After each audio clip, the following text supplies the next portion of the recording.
La religion, la morale, la philosophie ou encore la politesse sont quelques normes qui permettent de réguler la conduite des individus au sein d'un groupe au même titre que le droit.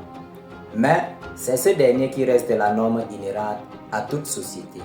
C'est tout le sens de la célèbre maxime latine Ubi societa ibi ius. Là où il y a la société, il y a le droit.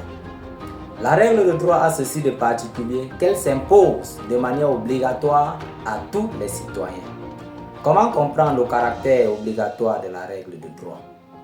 Telle est la question à laquelle nous tenterons de répondre dans cette vidéo. Mesdames et messieurs, bonjour et bienvenue à cet autre numéro du Jurisconsulte. Le caractère obligatoire de la règle de droit signifie que toute personne entrant dans le champ d'application de la règle de droit doit s'y soumettre. La liberté de l'appliquer n'existe pas, elle s'impose à tous.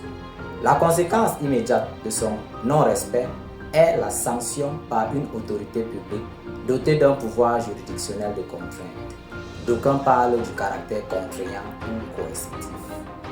De toute évidence, une règle qui ne serait pas sanctionnée n'aurait rien d'obligatoire. La sanction apparaît ainsi comme un élément décisif du caractère obligatoire de la règle de droit. Jean-Luc Aubert affirmait à juste titre que la caractéristique décisive de la règle de droit consiste en ce qu'elle est une règle à la fois obligatoire et sanctionnée par l'État. Ainsi, en cas de non-respect de la règle de droit, il existe deux catégories de sanctions. D'une part, les sanctions civiles et d'autre part, les sanctions pénales. Les sanctions civiles sont une conséquence de la responsabilité civile de l'individu qui, en droit camerounais, tire son fondement de l'article 1382 du Code civil, au terme duquel tout fait quelconque de l'homme qui cause à autrui un dommage oblige celui par la faute duquel il est arrivé à le réparer. La sanction peut consister pour l'auteur du préjudice à verser une somme d'argent appelée dommage et intérêt en réparation du préjudice. Elle peut ensuite consister en une exécution forcée, c'est-à-dire que la personne ayant violé la règle de droit peut être contrainte à s'exécuter. C'est le cas d'une saisie-exécution, d'une expulsion ou d'une confiscation. Elle peut enfin consister en une nullité. La nullité est une sanction qui s'applique lorsqu'un acte a été accompli en violation du droit. C'est le cas par exemple d'un contrat conclu par un mineur.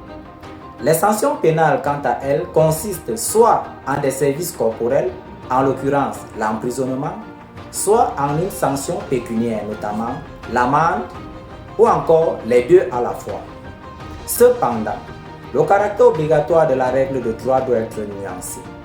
Et pour cause, il ne concerne que les règles dites impératives, car à côté, il existe des règles supplétives qui s'appliquent uniquement lorsque les individus n'ont pas décidé d'en écarter l'application. Aussi, il existe des règles permissives qui ne créent pas d'obligation mais donnent une permission d'agir.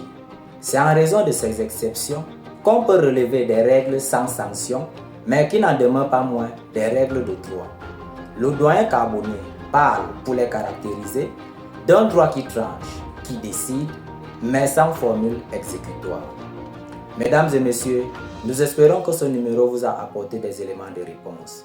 N'hésitez pas à vous abonner sur nos différentes plateformes pour ne pas rater les prochaines vidéos. Posez vos questions en commentaire et nous répondrons avec plaisir. À très bientôt pour un prochain numéro du Jurisconsulte.